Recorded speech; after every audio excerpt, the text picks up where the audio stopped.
Welcome back. ملک میں فوج اور سیاستدانوں کے تعلقات کچے دھاگے پر ڈول رہے ہیں۔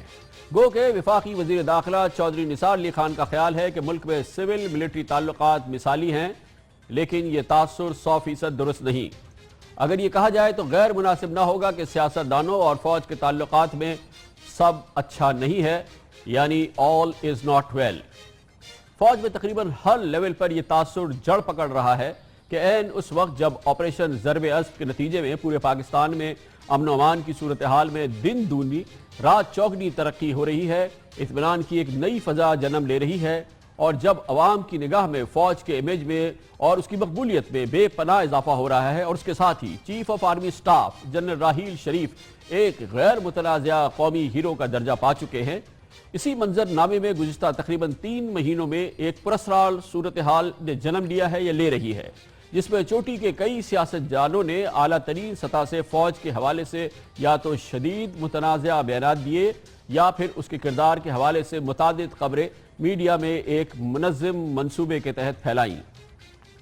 فوجی حلقوں میں یہ تاثر بھی جڑ پکڑ رہا ہے کہ شاید یہ سب کچھ ایک سوچے سمجھے منصوبے کے تحت کیا جا رہا ہے، اور عین ممکن ہے کہ اس کے تانے بانے پاکستان سے باہر پاکستان مخالف قوتوں سے جا ملتے ہوں۔ شاید اور یہ خدشہ بھی ہے کہ اس کا مقصد فوجی قیادت کی تیزی سے بڑھتی ہوئی مقبولیت کو بریک لگایا جائے، یا اگر ان تمام باتوں کو مفروضہ بھی تسلیم کر لیا جائے تو گزشتہ 3 مہینوں میں جس طرح فوج کا کردار اور اس کی شخصیات میڈیا میں موضوع بحث رہی ہیں، وہ ایک انتہائی پریشان کن پیش رفت ہے۔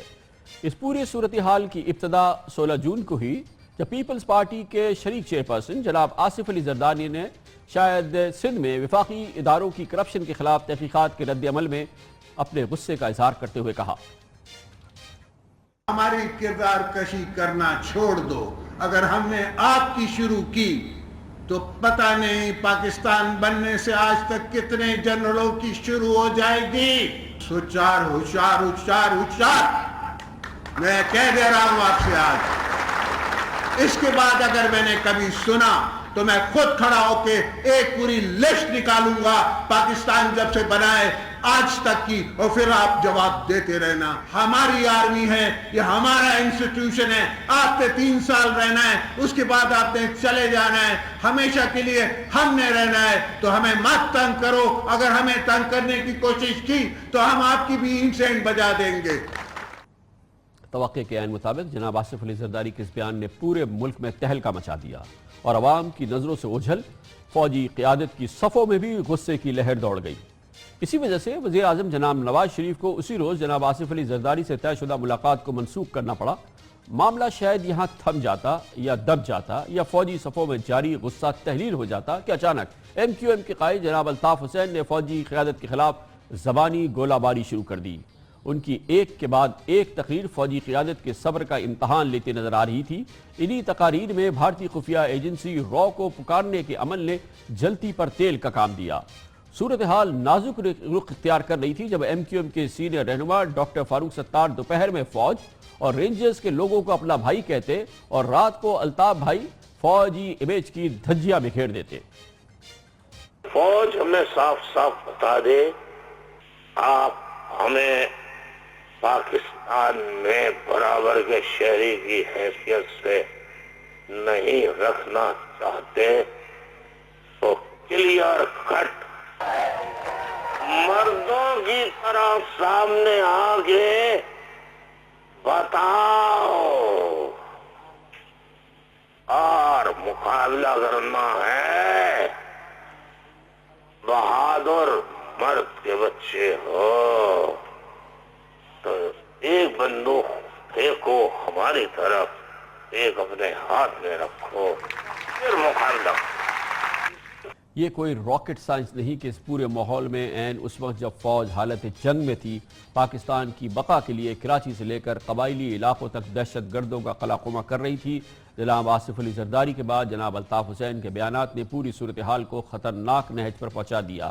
انتہائی حساس حالت میں ضرورت محسوس کی جا رہی تھی کہ سیاستدان اس نازک صورتحال کو بڑھاوا دینے کے بجائے سنبھالیں گے، لیکن تحریک انصاف کے دھرنے کے پورے 1 سال بعد اچانک حکمراں جماعت پاکستان مسلم لیگ نون کی اہم ترین شخصیات نے دھرنے کے پیچھے اس وقت کے ISI کے چیف اور موجودہ آرمی چیف جنرل راحیل شریف کے دست راست لیفٹیننٹ جنرل ریٹائرڈ ظہیر الاسلام پر الزامات در الزامات عائد کرنے شروع کیے، اور وہ دراصل جنرل راحیل شریف کے ناک کے نیچے، اور یہ اس بات کا اصرار کیا گیا کہ وہ دراصل جنرل راحیل شریف کی ناک کے نیچے گزشتہ سال موجودہ حکومت کا تختہ الٹنے کی تیاری کر چکے تھے، اور یہ بھی کہ وہ شاید جنرل راحیل شریف کے خلاف بھی سازش کر رہے تھے۔ کبھی یہ بات خود وزیر دفاع خواجہ آصف کر رہے تھے تو کبھی اس کا سہارا وزیر اعلیٰ پنجاب شہباز شریف دیتے تھے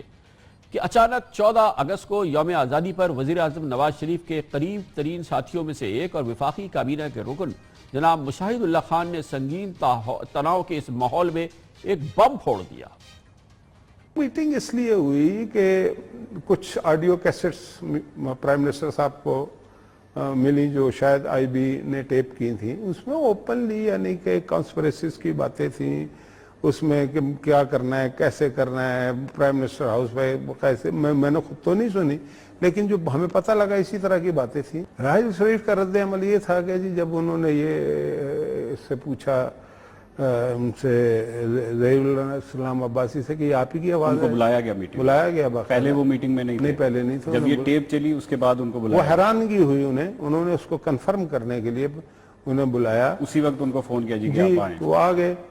تو وہ ان سے پوچھا گیا کہ بھئی یہ آپ ہی کی آواز ہے، تو ان کا جی بالکل میری آواز ہے، تو اس کے بعد انہوں نے بس جو مجھے پتہ لگا ہے کہ انہوں نے کہا کہ جی آپ چلے جائیں۔ گو کہ حکومت کی جانب سے جناب مشاہد اللہ خان کی اس گفتگو کو اس کی تردید کی گئی، سختی سے تردید کی گئی، مگر یہ وہی الزام تھا جس کی تحقیقات کا وزیر اعلیٰ پنجاب جناب شہباز شریف جناب مشاہد اللہ خان کے اس انٹرویو سے کہیں پہلے خود مطالبہ کر چکے تھے۔ جو دوسری پارٹیاں عمران خان صاحب کے ساتھ ان کو ملوایا گیا، اکٹھے کیا گیا، اس کے کیا اس کے محرکات تھے، کیا اس کے پیچھے سوچ تھی، اس کی پوری انکوائری ہونی چاہیے۔ کون محرک تھے، وسائل کہاں سے آئے، کس نے وسائل مہیا کیے، اور کیوں کر پاکستان کو اس تباہی کے دانے لا کھڑا کیا گیا۔ یہ کوئی ذی شعور پاکستانی اس طرح کی حرکت کر سکتا ہے؟ میں سمجھتا ہوں کہ اس سارے معاملے کی اگر مکمل طور پر جانچ پڑتال ہوگی تو آئندہ کے لیے اس طرح کے جو پلانز ہیں ان کا راستہ روکا جائے۔ اگر یہ کہا جائے تو بیجا نہ ہوگا کہ یوم آزادی پر الزامات کی ایک زنجیر مکمل ہوئی، جس کی پہلی کڑی جناب آصف علی زرداری کے بیان کی، جناب الطاف حسین کے بیان سے جڑی، تو آخری کڑی خواجہ آصف اور مشاہد اللہ خان کے انٹرویوز نے مکمل کی۔ اس پورے ماحول میں ہم آج پوری ذمہ داری سے انکشاف کر سکتے ہیں کہ فوج اور سیاستدانوں کے تعلقات کو پاکستان کی 68ویں یوم آزادی پر تقریباً پوائنٹ آف نو ریٹرن تک لے جایا گیا تھا۔ رات گئے وزیر اعظم جناب نواز شریف حرکت میں آئے اور مشاہد اللہ خان سے استعفیٰ طلب کر کے اس جلتی آگ پر پانی ڈالنے کی کوشش کی۔ ٹینشن میں بے پناہ اضافہ ہو رہا تھا، GHQ میں وسوسے پیدا ہو رہے تھے، فوجی قیادت کو جناب نواز شریف کا وہ دوسرا دور یاد آ رہا تھا، اور یہ چیمگوئیاں شروع ہو گئی تھی کہ جناب میاں نواز شریف جنہوں نے مئی 1997 سے اکتوبر 1999 کے دوران فوج کے 3 سربراہان کو گھر بھیجا تھا، کہیں وہ اپنی اسی کیفیت میں تو نہیں لوٹ رہے۔ آپ کو یاد ہوگا اس وقت وزیر اعظم جناب نواز شریف نے کس کو کب گھر بھیجا تھا۔ 1 مئی 1997 کو اس وقت کے نیول چیف ایڈمرل منصور الحق کو کرپشن کے الزامات پر جبری ریٹائر کیا گیا تھا، جو خود ایک تاریخی واقعہ تھا۔ 6 اکتوبر 1998 کو اس وقت کے آرمی چیف جنرل جہانگیر کرامت کو استعفیٰ دینا پڑا تھا، جو خود ایک تاریخی واقعہ تھا، اور 12 اکتوبر کو 1999 کو جنرل پرویز مشرف کو جناب نواز شریف نے رخصت کر دیا تھا۔ یہ خود ایک تاریخی واقعہ بن گیا کیونکہ اس کے ساتھ ہی جناب نواز شریف کی حکومت کی چھٹی ہو گئی تھی۔ مگر اس بار بظاہر ایسا نہیں ہوا، اور شاید chief of army staff general Raheel Sharif سے ملاقات میں وزیر اعظم جناب نواز شریف مشاہد اللہ خان کے بیان سے پیدا ہونے والی حدت کچھ کم کرنے میں کسی حد تک کامیاب بھی ہوئے، لیکن یہ بات سیاسی تجزیہ کاروں اور فوجی حلقوں میں بھی دلچسپی سے نوٹ کی گئی کہ وزیر اعظم جناب نواز شریف نے مشاہد اللہ خان سے ان کی ایک گمنام وزارت تو لے لی، مگر ان کی سینیٹر کی حیثیت سے مستحکم سیاسی پوزیشن کو برقرار رکھا گیا۔ آپ اتفاق کریں گے کہ کڑیوں سے کڑیاں ملاتی یہ تمام اندرونی معلومات و تفصیلات جو ہم نے پیش کی ہے، یہ اس بات کی کھلی گواہی دے رہی ہے کہ ایک بار پھر پاکستان میں فوجی اور سیاسی قیادت کے تعلقات کشیدہ ہیں۔ صورتحال کی شدید سنگینی کا احساس وزیر اعظم جناب نواز شریف کو یقیناً ہے، جس کی وجہ سے انہوں نے اپنی پارٹی کی اور اپنی حکومت کے رہنماؤں کو موجودہ اور سابق فوجی کمانڈرز اور فوجی معاملات کے بارے میں بیانات دینے سے قطعی طور پہ منع کر دیا ہے۔ جناب الطاف حسین مختلف حوالوں سے یہ پیغام دے رہے ہیں کہ ان کی چند ہفتے قبل کی گئی تقریروں کو غلط معنی پہنائے جا رہے ہیں، اور جناب آصف علی زرداری نے بھی 20 اگست کو اب سے چند دن پہلے ایک ٹیلی ویژن چینل پر انٹرویو میں اپنی تقریر کے حوالے سے ایک نئی تشریح بھی پیش کی ہے۔ تو جہاں تک اس بیان کا سوال ہے، وہ ملٹری اسٹیبلشمنٹ کے خلاف نہیں تھا۔ اس وقت 21 امینڈمنٹ چیلنج ہو رہی تھی اور عجیب قسم کی کھچڑی بن رہی تھی، اور جمہوریت کو بچانے کے لیے ایک میری سوچ تھی جس کو میں نے لوگوں کے سامنے آگاہ کیا لوگوں کو، اور ملٹری اسٹیبلشمنٹ کی اور ہماری تو ہمیشہ ایک کولیبوریشن رہی ہے، چاہے ہم حکومت کے باہر ہوں یا حکومت کے اندر ہوں، تو ہم نے کبھی بھی ایک دوسرے کو چیلنج نہیں کیا۔ We are on the same page unless کوئی انکانسٹیٹیوشنل اسٹیپ لیتا ہے، then we are not on the same page. جب آصف علی زرداری نے یہ انٹرویو چینل 24 کو دیا، یہی نہیں بلکہ وفاقی وزیر داخلہ چودھری نثار علی خان کو کابینہ کے گزشتہ اجلاس میں اپنے وزراء کو بتانا پڑا کہ سول ملٹری تعلقات آج کل مثالی ہیں اور سیاسی اور عسکری قیادت ایک صفحے پر ہے۔ انہیں باقاعدہ اس بات کا اصرار کرنا پڑا اور اپنی کابینہ کو اس سلسلے میں اعتماد میں لینا پڑا، اور اس کا اظہار انہوں نے عوام میں بھی کیا اور میڈیا کو بھی اس کے بارے میں بتایا۔ بھائی سول ملٹری ریلیشنز پہ کوئی کچھ بھی کہے، اور آج میں نے کابینہ میں بھی کہا، یہ اس سٹیٹ کے لیے ایک بڑی پازیٹیو، ایک بڑا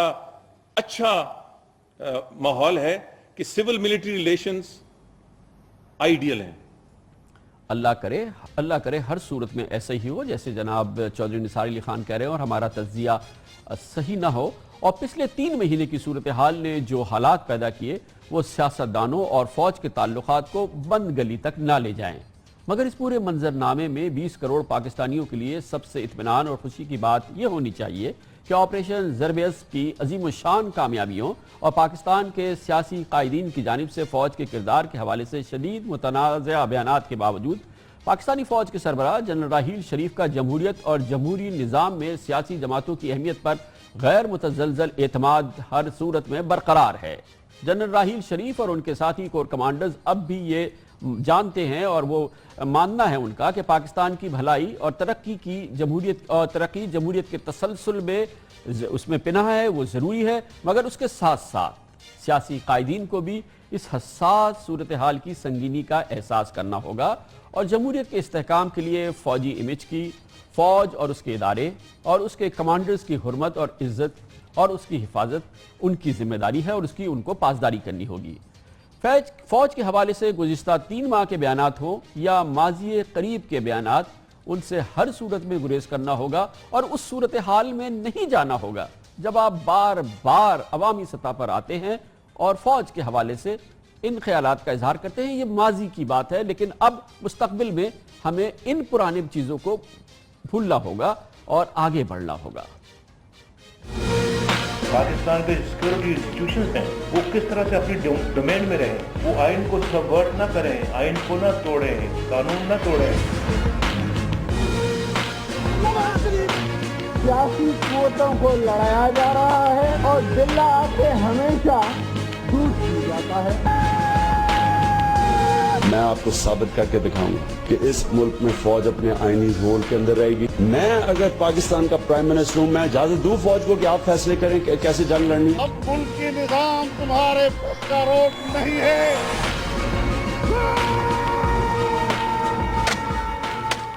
معاملے کی حساسیت کو سب سے زیادہ سیاستدانوں کو سمجھنا ہوگا۔ یہ بہت ہی حساس معاملہ، حساس موضوع ہے، موقع ہے، اور اس وقت پاک فوج کی قیادت جس شخص کے پاس ہے، جنرل راحیل شریف،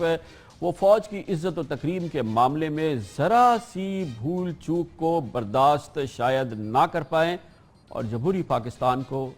خدا نخواستہ ناقابل تلافی نقصان پہنچ جائے۔ لیتے ہیں خبر سے بریک اور اس کے بعد آج کی بڑی اہم سیاسی خبر۔ پاکستان مسلم لیگ نون کا فیصلہ کہ پنجہ آزمائی کرے گی پاکستان تحریک انصاف سے میدان میں آنے کا کھلا چیلنج دے دیا ہے۔ حالیہ الیکشن ٹریبونلز کو پاکستان مسلم لیگ نون کہتی ہے کہ عوام اس سلسلے میں فیصلہ دے۔ بہت بڑا چیلنج ہے جو کہ تحریک انصاف کو دیا ہے، اس پر ہم بات کریں گے ایک چھوٹے سے کمرشل بریک کے بعد۔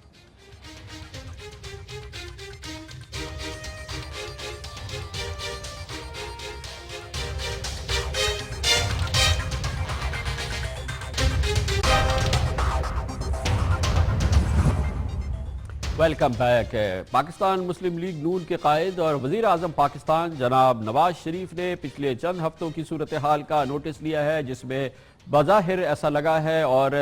ٹریبونل کے فیصلے جو الیکشن ٹریبونل کے فیصلے آئے اس نے پی ٹی آئی کے سیاسی قد میں اضافہ کیا اور پاکستان مسلم لیگ نون کی سیاسی ساکھ کو متاثر کیا۔ آج وقت تھا کہ پاکستان مسلم لیگ نون کی جانب سے جواب دیا جائے اور ایک کم بیک کی ایفرٹ شروع کی جائے۔ کم بیک کی ایفرٹ خود وزیر اعظم جناب نواز شریف لیڈ کر رہے ہیں اور اسی لیے آج پاکستان مسلم لیگ نون کے رہنماؤں کا جو مشاورتی اجلاس جناب نواز شریف نے جس کو لیڈ کیا، آج اس اجلاس میں فیصلہ یہ کیا گیا کہ کم از کم تین میں سے دو نشستوں پہ، جن میں سے جناب ایاز صادق کی لاہور کی نشست اور لودھرا کی نشست ہے، جس میں جناب جہانگیر ترین اور جناب عمران خان نے اپنی پٹیشن دائر کی تھی اور الیکشن ٹریبونل نے ان کے حق میں فیصلہ دیا۔ پاکستان مسلم لیگ نون کا فیصلہ ہے کہ وہ اس کے خلاف سپریم کورٹ پہ نہیں جائے گی بلکہ عوام کے پاس جائے گی اور آئندہ 60 روز میں ضمنی انتخابات میں پاکستان تحریک انصاف کا عوامی سطح پر مقابلہ کرے گی۔ عوامی چیلنج آج پاکستان مسلم لیگ نون نے تحریک انصاف کو دے دیا اور کہا کہ وہ آئے اور اس کا مقابلہ کرے۔ پاکستان مسلم لیگ نون کو یہ خیال ہے کہ حالیہ مہینوں میں جو ضمنی انتخابات ہوئے ہیں اس کے نتائج نے ثابت کر دیا ہے کہ تحریک انصاف کی مقبولیت خاص طور پہ دھرنے کے بعد تیزی سے کم ہوئی ہے اور پاکستان مسلم لیگ نون کے قد میں اور اس کی ساکھ میں پچھلے ایک سال کے دوران کم از کم مجموعی طور پہ بہتری آئی ہے۔ اسی لیے آج توقع کے مطابق پاکستان مسلم لیگ نون کا فیصلہ یہ تھا کہ وہ اس سلسلے میں اپ فرنٹ جائے گی اور تحریک انصاف کو کہے گی، چیلنج دے گی کہ میدان میں آئے اور اس کا مقابلہ کرے۔ آج اس کا اظہار وفاقی وزیر اطلاعات و نشریات جناب پرویز رشید نے کیا۔ بلوچ صاحب کے حلقے میں اور سردار ایاز صادق صاحب کے حلقے میں عمران صاحب کو شکست دی جائے گی جس طرح ہری پور میں ان کو شکست دی گئی، اور عوام کی عدالت سے ہم اپنے امیدواروں کے لیے سچائی کی تصدیق کرا کے لائیں گے۔ خان صاحب کے بارے میں مجھے معلوم ہوا ہے کہ وہ سردار ایاز صادق صاحب کے حلقے میں انتخاب سے فرار حاصل کر گئیں۔ خان صاحب، اگر آپ کو اپنی سچائی کا یقین ہے تو آپ کو سردار ایاز صادق صاحب کے حلقے میں انتخاب میں حصہ لینا چاہیے۔ آپ اگر فرار حاصل کرتے ہیں، خواہ ایاز صادق صاحب کے حلقے میں فرار حاصل کریں، بلوچ صاحب کے حلقے میں فرار حاصل کریں، کیونکہ وہاں سے بھی جہانگیر ترین صاحب بھی انتخاب سے گریز کر رہے ہیں۔ آپ فرار کا رستہ اختیار نہیں کر سکتے۔ آپ کی اس جھوٹ پر، آپ کی اس بہانے سازی پر، آپ کی اس ہیلے سازی پر کوئی یقین نہیں کرے گا۔ کھلا چیلنج ہے جناب نواز شریف کا، پاکستان مسلم لیگ نون کا، پاکستان تحریک انصاف اور عمران خان کو، آئیے اور میدان میں مقابلہ کر لیجئے۔ اگر 2.5 سال پہلے آپ جیتے تو ایک بار پھر آپ جیت کے دکھائیں، اور ظاہر ہے کہ سیاسی طور پہ یہ ایک بڑا پتہ ہے جو کہ آج پاکستان مسلم لیگ نون نے کھیلا ہے اور براہ راست چیلنج کیا ہے جناب عمران خان کو کہ وہ ایاز صادق کے خلاف مقابلہ لڑے اور جناب جہانگیر خان ترین کو کہ وہ صدیق بلوچ کے مقابلے میں لودھرا سے الیکشن لڑے۔ اب سے تھوڑی دیر قبل جناب عمران خان نے ایک ٹویٹ کیا ہے جس میں انہوں نے کہا ہے کہ وہ الیکشن ضرور لڑیں گے اگر جناب نواز شریف میدان میں اتریں اور ان سے مقابلہ کریں۔ انہوں نے کہا کہ وہ کھلا چیلنج دیتے ہیں نواز شریف صاحب کو کہ وہ آ کے ان سے مقابلہ کریں، لیکن بہرحال یہ بھی ایک حقیقت ہے کہ ان الیکشن ٹریبونل کے فیصلوں میں براہ راست جو فریق تھے وہ جناب عمران خان تھے اور جہانگیر خان ترین تھے لودھرا سے، اور اگر یہ تصور کیا جائے کہ انہی کو آنا چاہیے، الیکشن لڑنا چاہیے، تو یقینی طور پہ یہ ایک جائز بات لگتی ہے اور چیلنج کا مقابلہ اسی طرح سے دیا جا سکتا ہے۔ لیکن جناب عمران خان نے اب اس سلسلے میں ایک پوزیشن لی ہے، پاکستان تحریک انصاف کی پوزیشن ہے، اور جس سے لگتا یہ ہے کہ 100% یقینی نہیں ہے کہ عمران خان اور جہانگیر ترین خود مقابلے پہ اتریں گے لودھرا میں اور لاہور میں ایاز صادق اور صدیق بلوچ کا مقابلہ کرنے کے لیے۔ اس سلسلے میں واضح اشارے بھی دیے ہیں اور واضح بات بھی کی ہے، ہوا کا سمت بتایا ہے جناب عمران خان نے اب سے تھوڑی دیر قبل ہمارے مقبول پروگرام آن دی فرنٹ میں، جب وہ کامران شاہد کو ایک انٹرویو دے رہے تھے۔ لوگ جانا چاہیں گے آپ کی اس پہ آگے اسٹریٹجی کیا ہے؟ مطلب الیکشن لڑیں گے اسی الیکشن کمیشن کے اب آپ مجھے یہ بتائیں نا، وہی ریاض کیا نہیں بیٹھا ہوا پنجاب؟ بالکل بیٹھا ہوا، وہی اس کے نیچے ساری الیکشن کمیشن بیٹھی ہوئی ہے، وہی پنجاب پولیس بیٹھی ہوئی ہے، اس لیے تو پرویز رشید کہہ رہا ہے کہ پھر سے الیکشن لڑ لو۔ اچھا دوبارہ ضبط اپنے سارے ان کی پرانی عادت ہے، میاں صاحب کی جمخانہ کلب کی عادت ہے اپنا امپائر کھڑے کر کے میچ کھیلنا۔ اب اپنے امپائر کھڑے کیے ہوئے ہیں، انہیں پتہ ہے کہ اپنا سارا پولیس تو پھر آپ کو الیکشن نہیں لڑنا چاہیے ابھی فی الحال ضمنی انتخاب؟ ہم انشاءاللہ ہماری میٹنگ ہے سیٹرڈے کو، ہم اس میٹنگ کو پورا اپنی اب اسٹریٹجی بنائیں گے کہ ہم اگر ضمنی الیکشن لڑتے ہیں نون لیگ کے نیچے، اسی گورنمنٹ کے نیچے، عملہ ان کا، ریاض کا ان کا بیٹھا ہوا اوپر، الیکشن کمیشن کے سارے لوگ، اور وہ لوگ، اچھا یہ بھی سنیں، اب یہ پھنس گئے ہیں یہ جو الیکشن کمیشن کے لوگ ہیں، ان کے اب انٹرسٹ میں ہے کہ نون لیگ جیتے، کیونکہ اگر نون لیگ نہیں جیتے گی تو ان کی دھاندلی، اور دھاندلی میں تو یہ ملوث تھے۔ عمران خان کی گفتگو سے آپ نے اندازہ لگایا کہ کم ہی اس بات کا یقین ہے کہ وہ براہ راست انتخابات میں مقابلہ کرنے جا رہے ہیں ایاز صادق کا، اور جہانگیر ترین جائیں گے صدیق بلوچ کا، اور اس کے لیے جو آرگیومنٹس ہیں وہ جناب عمران خان نے سامنے رکھے۔ دیکھنا یہ ہے کہ کیا یہ آرگیومنٹ صرف ان کی اور جہانگیر ترین کی حد تک ویلڈ ہیں، یا وہ اپنا کوئی امیدوار ہی ان ضمنی انتخابات میں نہیں اتاریں گے۔ یہ ایک بہت اہم فیصلہ ہوگا جو تحریک انصاف کو اور جناب عمران خان کو کرنا ہوگا۔ جو کانفیڈنس کی وجہ ہے پاکستان مسلم لیگ نون کی وہ واضح ہے، کیونکہ الیکشنز کے بعد سے اب تک پنجاب میں جو 11 قومی اسمبلی کے ضمنی انتخابات ہوئے ان میں سے 8 پاکستان مسلم لیگ نون نے جیتے ہیں، جو یقینی طور پہ پاکستان مسلم لیگ نون کی جو سیاسی مقبولیت ہے یہ بات ثابت کر رہے ہیں کہ اس میں کوئی بہت زیادہ کمی نہیں آئی ہے، اور ایک کانفیڈنس ہے جو کہ نظر آ رہا ہے، جس کی وجہ سے آج کا فیصلہ کیا گیا ہے۔ 11 میں سے 8 قومی اسمبلی کے ضمنی انتخابات پاکستان مسلم لیگ نون نے جیتے ہیں، ایک پیپلز پارٹی نے جیتا ہے، اور 2 امیدوار ایسے ہیں جن میں سے ایک براہ راست تحریک انصاف کا اور ایک تحریک انصاف کا حمایت یافتہ امیدوار ہے جس نے جاوید ہاشمی صاحب کو ملتان میں شکست دی۔ جو 2 بڑے ضمنی انتخابات ہیں مسلم لیگ نون نے جیتے ہیں، معاف کیجیے گا تحریک انصاف نے جیتے ہیں، مگر یہ بھی اہمیت کی بات ہے کہ جو ضمنی انتخابات پاکستان تحریک انصاف ہاری ہے اس میں میاں والی سے وہ انتخاب بھی شامل ہے جو کہ نشست جناب عمران خان نے خود خالی کی تھی، اور پی ٹی آئی کا امیدوار عمران خان کی خالی کردہ نشست پر بھی الیکشن ہار گیا تھا۔ یہی وجہ ہے کہ آج پاکستان مسلم لیگ نون عمران خان کو تحریک انصاف کو چیلنج کر رہی ہے کہ ٹریبونل کے جو بھی فیصلے ہوں آپ آئیں اور مقابلہ کریں۔ یہ ایک الگ بات ہے کہ جب الیکشن ہو جائیں گے اور اس کے بعد اس کے نتائج آئیں گے، جو امیدوار آئے گا وہ قومی اسمبلی کا ممبر صرف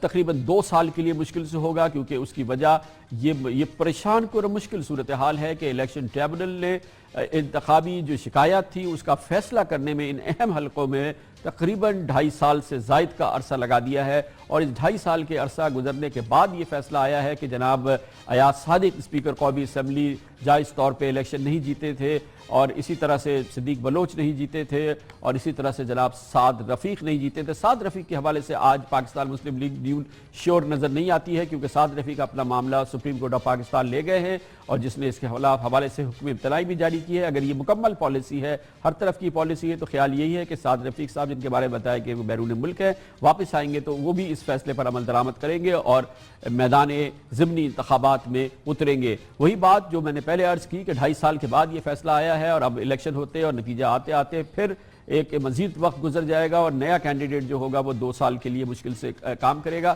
یہ جو تعطل ہو رہا ہے، یہ جو اتنی تاخیر ہوتی ہے الیکشن ٹریبونل کے نتیجے میں، اس سے وہ روح جو ہے وہ متاثر ہوتی ہے۔ شفاف الیکشن ایک تو نہیں ہوئے، پھر اس کے حوالے سے جب کوئی کمپلینٹ ہوتی ہے تو وہ اس میں اتنا زیادہ تعطل اور اتنی زیادہ تاخیر ہو جاتی ہے۔ اس پر ہم بات کرتے ہیں، اور اس کے لیے ہم نے دعوت دی ہے مستند ماہر قانون سینئر وکیل جناب خالد جاوید خان صاحب کو۔ بہت بہت شکریہ خالد جاوید صاحب۔ یہ ابھی ہمارا ذکر ہو رہا ہے الیکشن ٹریبونل کے نتیجے کا، 2.5 سال سے زائد کا عرصہ لگا، 4 مہینے میں انہوں نے فیصلہ دینا تھا، اور اتنے اہم معاملات ہیں الیکشن کی میں بے ضابطگیوں کے حوالے سے۔ یہ کیا جسٹس ڈیلیڈ اینڈ جسٹس ڈینائیڈ کی ایک بھرپور اور واضح تصویر نہیں ہے؟ جی بالکل صحیح بات ہے کہ اگر قومی اسمبلی کی یا صوبائی اسمبلی کی مدت 5 سال ہے، اور اگر 2.5 سال میں ایک ٹرائبونل کا فیصلہ آئے اور پھر اس کے بعد 1 سال اور اس میں گزر جائے، تو یقیناً یہ نہ صرف دوسرے کینڈیڈیٹ بلکہ جو الیکٹریٹ ہے اور جو جمہوری پروسیس ہے اس کے ساتھ بڑی زیادتی ہے. لیکن اس کی کچھ وجوہات ہیں اور بنیادی طور پہ میرے خیال میں 3 وجہ میری سمجھ میں آتی ہیں. ایک تو ٹرائبونل کو کیونکہ ایویڈنس ریکارڈ کرنا ہوتا ہے جس کے لیے وہ ایکسٹرنل ایجنسیز پہ ڈیپینڈ کرتا ہے, جیسے نادرا, اس میں وقت لگتا ہے. پہلے یہ ہوتا تھا کہ کوئی بھی ٹرائبونل آرڈر پاس کرے, جس پارٹی کو لگا کہ وہ اس کے خلاف ہے وہ جا کے ہائی کورٹ سے حکم میں امتناعی لے لیتے تھے. لیکن اب ریسنٹلی سپریم کورٹ نے وہ راستہ بند کر دیا ہے کہ اب بیچ میں کسی آرڈر کے خلاف آپ ہائی کورٹ نہیں جائیں گے, آخری جو آرڈر ہوگا اس کے خلاف سپریم کورٹ. اور تیسری وجہ جو ہمارے پورے عدالتی نظام کا سب سے بڑا المیہ ہے ڈیلے.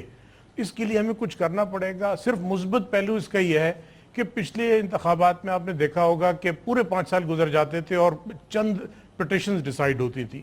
اب اس کے برعکس ایک بہت بڑی تعداد پٹیشنز کی although اس میں 2 سال 2.5 سال لگ رہے ہیں لیکن فیصلے ہو رہے ہیں. اچھا خالد جاوید صاحب، کیا ہے اس مسئلے کا حل؟ کیسے اس مسئلے کو حل کرے کہ یہ اتنی طویل طول نہ کھینچے یہ سماعت جو ہوتی ہیں الیکشن ٹریبونلز وغیرہ کی؟ کون اس سلسلے میں کیا کر سکتا ہے؟ کیا سپریم کورٹ کچھ اس پہ ایکشن لے سکتی ہے؟ وہ مجبور کر سکتی ہے ٹریبونل کو کہ فوری فیصلے کرے؟ دیکھیے سپریم کورٹ کے ساتھ اپنے مسائل ہیں, وہاں بھی کیسز ڈیلے کا شکار ہیں, تو اس کا کوئی سنگل سلوشن نہیں ہے. لیکن سب سے اہم اس میں پہلو یہ ہے کہ آپ نے دیکھا ہوگا کہ جو ٹرائبونل کے زیادہ تر ججمنٹ ہیں اس میں الیکٹورل پروسیس کی خرابیوں کی نشاندہی کی گئی ہے. اگر ان خرابیوں کو دور کرنے کی کوشش کی جائے, اگلے انتخابات میں وہ خرابیاں نہ ہوں, تو ایسا نہیں ہوگا کہ 500 اگر الیکشن ہو تو اس میں 450 پٹیشنیں آ جائیں. ساری دنیا میں الیکشنز ہوتے ہیں, ایسا نہیں ہوتا کہ اتنی بڑی تعداد میں پٹیشنز آئیں. جب پٹیشن کی تعداد کم ہوگی, پروسیس ٹرانسپیرنٹ ہوگا, تو شاید یہ مسئلہ ہلکے ہلکے ختم ہو جائے گا. تو ہم مثبت پہلو کی طرف بڑھ رہے ہیں, لیکن سب سے اہم اس میں چیز یہ ہے کہ الیکشن جو پروسیس ہے اس کی ایک بہت شکریہ. بہت شکریہ جناب خالد جاوید خان ہمارے ساتھ تھے. خبر سے بریک اور اس کے بعد ذکر کریں گے آپریشن ضرب اب نیشنل ایکشن پلان. دہشت گردی کے خلاف پورے ملک میں جو جنگ جاری ہے اس میں ایک حساس پہلو بھی ہے, اور بارہا قانون نافذ کرنے والے ادارے اور انٹیلیجنس ایجنسیز کی جانب سے کہا جا رہا ہے کہ پاکستان میں چلنے والے دینی مدرسوں میں کچھ مدرسے, بہت قلیل ہے تعداد, لیکن کچھ مدرسے ایسے ہیں جہاں پر دہشت گردی پروان چڑھتی ہے اور دہشت گرد چھپتے ہیں. اس نازک اور حساس معاملے پر بات کریں گے ایک چھوٹے سے کمرشل بریک کے بعد.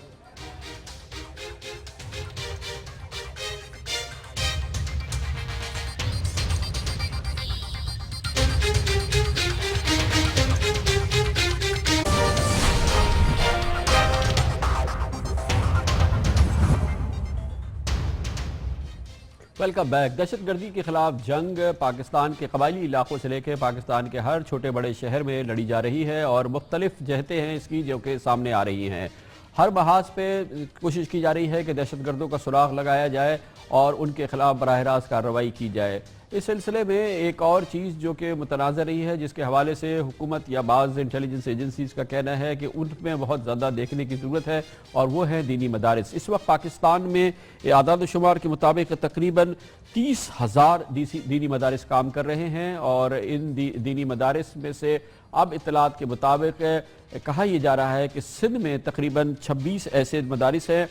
کل ملا کے 26 کراچی میں ایسے مدارس ہیں جہاں پہ مشکوک سرگرمیاں ہیں. اس کے علاوہ 12 حیدرآباد میں, 7 سکھر میں اور 4 لاڑکانہ میں ایسے مدارس ہیں جن کے بارے میں کہا گیا ہے جہاں پہ شک ہے کہ شاید وہاں پر دہشت گردوں کا آنا جانا ہے, یا وہاں پہ دہشت گردوں کو پناہ گاہیں ملتی ہیں, یا وہاں پہ تدریس میں یا وہاں کی ٹریننگ میں فرقہ وارانہ دہشت گردی کو پنپنے کا موقع ملتا ہے. اور یہ اس لیے ان مدرسوں کو دیکھنے کی ضرورت ہے اور شاید ان کے خلاف کارروائی کرنے کی ضرورت ہے. حکومت پنجاب کا کہنا ہے کہ اس کے ہاں صورتحال بالکل کنٹرول ہے, اور وہاں پہ چلنے والے 14,000 مدرسوں میں کمپلیٹلی ان کو دیکھ لیا گیا ہے, اور وہاں کی صورتحال کو ہر صورت میں انڈر کنٹرول ہے. یہی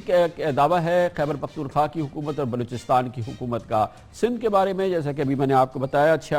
انٹیلیجنس ایجنسیز کا کہنا یہ ہے کہ کل ملا کے 48 مدرسے پورے سندھ میں ایسے ہیں جن کو دیکھنا ضروری ہے, اور ان کے خلاف شاید کارروائی کرنا بھی ضروری ہو. لیکن دینی مدرسوں میں دہشت گردی پنپتی ہے یا نہیں, یہ ایک الگ معاملہ ہے اور شاید بہت ہی متنازع, کیونکہ پاکستان میں اس وقت تقریباً 18 لاکھ بچے جو ہیں ان کو تعلیم دینی مدرسوں سے ملتی ہے, اور نہ صرف یہ کہ تعلیم ملتی ہے بلکہ وہاں پہ ان کو لاجنگ اور میسنگ بھی ملتی ہے, اور ان کی بورڈنگ کا پورا انتظام ہوتا ہے. اور اس وجہ سے اس کا ایک ویلفیئر اور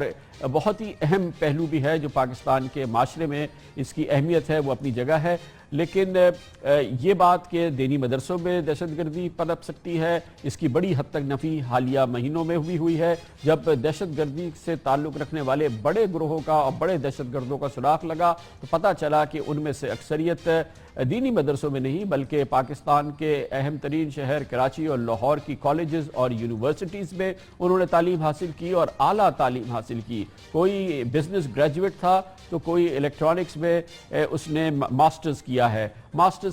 گریجویشن بزنس گریجویٹس ہے، اور ایسے قابل لوگ جنہوں نے شہروں کے مروجہ پرائیویٹ سکولز میں اور پرائیویٹ کالجز میں اور پرائیویٹ یونیورسٹیز میں تعلیم حاصل کی تھی، وہ دہشت گرد اور بڑے دہشت گرد کی حیثیت سے پکڑے گئے ہیں حالیہ دنوں میں۔ لیکن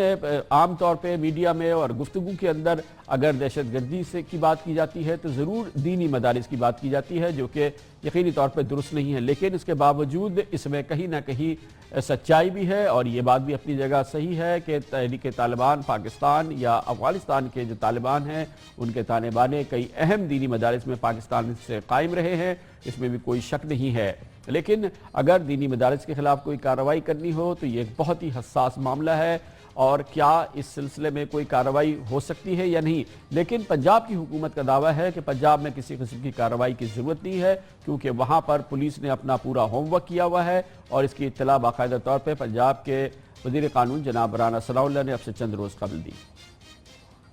ہم نے تقریباً 13,787 مدارس کی جیو ٹیکنگ کی ہے۔ جیو ٹیکنگ مینز کہ آج ہمیں یہ معلوم ہے کہ ان مدارس میں کتنے سٹوڈنٹس ہیں، ایک سٹوڈنٹ کا ایڈریس، اس کا کہاں سے ہے وہ یہ ہمارے پاس موجود ہے،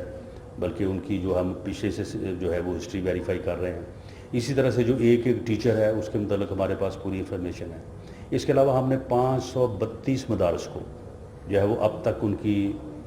سرچ کی ہے، اور ہم یہ بات بالکل کہہ سکتے ہیں کہ ان 532 مدارس میں کوئی ایسی جو ہے وہ اینٹی اسٹیٹ یا کوئی ٹیررسٹ ایکٹیویٹی یا کوئی اس قسم کی تعلیم یا اس قسم کی ٹریننگ جو ہے وہ نہیں دی جا رہی۔ ابھی یہ کہا جا سکتا ہے کہ پاکستان کے 30,000 مدارس میں 48 مدرسوں کو مشکوک بتایا گیا ہے اور سب کا تعلق سندھ میں ہے، لیکن حکام اس میں بھی کارروائی کرنے سے ان کو ہیزیٹیشن ہوتی ہے، ہچکچاتے ہیں، کیونکہ اس کے اثرات بھی ہو سکتے ہیں۔ اس پورے معاملے پہ بات کرتے ہیں، اور اس کے لیے ہم نے دعوت دی ہے، ہمیں جوائن کر رہے ہیں جناب مولانا حفیظ جالندری، جو کہ سیکرٹری جنرل ہیں وفاق المدارس کے۔ بہت بہت شکریہ مولانا صاحب۔ یہ فرمائیے گا کہ اطلاعات ہے کہ وزارت داخلہ حکومت سندھ انہوں نے فہرست بنائی ہے جس میں کہا گیا ہے کہ بعض مدارس مشکوک ہیں، وہاں کی ایکٹیویٹی مصروف ہے، دہشت گردوں کا آنا جانا ہو سکتا ہے، پناہ گاہیں ہو سکتی ہیں یا ٹریننگ ہو سکتی ہے۔ آپ کیا کہیں گے، ہو سکتا ہے اس قسم کی ایکٹیویٹی کچھ مدارس میں ہو رہی ہو؟ بسم اللہ الرحمن الرحیم۔ سب سے پہلے تو آپ کا شکریہ۔ ابھی تک کوئی ایسی لسٹ ہمارے سامنے نہیں آئی۔ ہمارا اصولی موقف یہ ہے کہ اگر کوئی بھی ادارہ کسی بھی غیر قانونی سرگرمی میں ملوث ہے تو ٹھوس ثبوت کے ساتھ اس کے خلاف کارروائی کی جائے۔ ہم اس میں بھرپور تعاون کریں گے، کیونکہ ملک میں امن و امان کے قیام اور ملک کے استحکام اور یہاں سے دہشت گردی کے خاتمے کے ہم پوری طرح یکسو ہیں، لیکن اب تک کوئی ایسی لسٹ ثبوت کے ساتھ نہ صوبائی حکومت نے اور نہ وفاقی حکومت نے ہم سے شیئر کی ہے۔ ہم یہ سمجھتے ہیں کہ جو اطلاعات ہیں وہ قابل اطمینان نہیں ہیں۔ کسی بھی کارروائی سے پہلے حکومت مکمل اطمینان کرے اور متعلقہ مدارس کے وفاق اور تنظیم کو اعتماد میں لے۔ ہم اس سلسلے میں بھرپور تعاون کریں گے، لیکن اب تک جو ہمارا تجربہ ہے وہ یہ ہے کہ حکومت کی اس حوالے سے جتنی بھی اطلاعات ہیں وہ واقع کے مطابق ثابت نہیں ہوئی۔ لیکن مولانا صاحب یہ فرمائیے گا، کیا یہ بات صحیح نہیں ہے کہ کم از کم کچھ مدارس میں حتیٰ کہ کچھ مساجد کے ممبروں سے فرقہ وارانہ جذبات کو ابھارا جاتا ہے، دوسرے فرقوں کے بارے میں ان کو کافر تک کہا جاتا ہے، اور اس سے ظاہر ہے کہ ایک ہجانی کیفیت پیدا ہو جاتی ہے؟ اس میں تو صداقت ہے نا؟ دیکھیے، وفاق المدارس تو مدارس کا ایک نیٹ ورک ہے، اور یہ تعلیم کا اور ایجوکیشن کا ایک نظم ہے۔ ہمارے علم میں کوئی ایسا مدرسہ اور ادارہ اب تک نہیں آیا کہ جس نے اس طرح کی کوئی منافرت کو